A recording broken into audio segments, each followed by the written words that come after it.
Motivational story. Title: The Last Bench Boy. There was once a boy named Arav. He was always the quiet one, sitting on the last bench in school. Not because he didn't care, but because no one believed he could do better. Every teacher thought he was just average. His classmates never asked him for help, and his report cards were always stamped with the same words: "Can do better." At home, things were no different. His father was a mechanic, and his mother worked as a cook. They did their best to support him. But dreams? No one spoke of dreams. One day, after failing another math test, Arav walked home slowly, dragging his bag behind him. He saw a group of students celebrating their marks.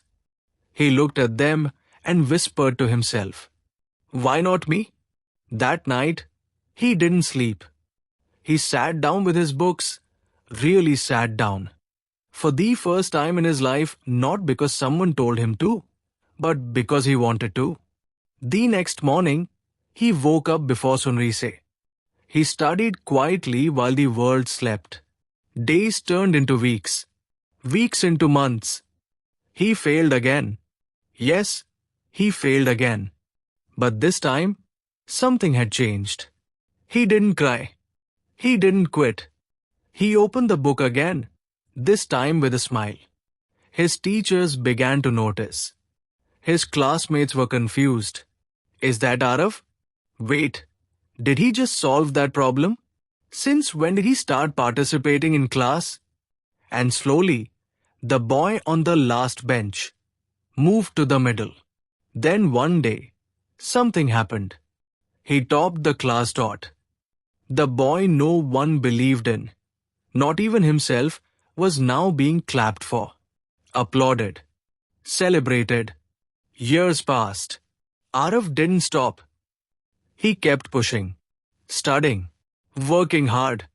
Every job rejection, every failure, every night he cried. It all added fuel to his fire. Today, Arav owns a tech company. He employs the very people who once ignored him.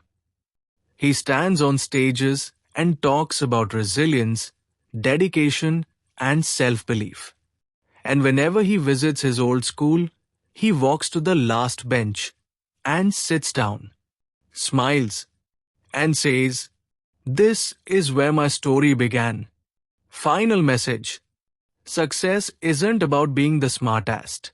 It's about being the most consistent, the most patient, the most determined. You don't need to be born great. You just need to refuse to give up.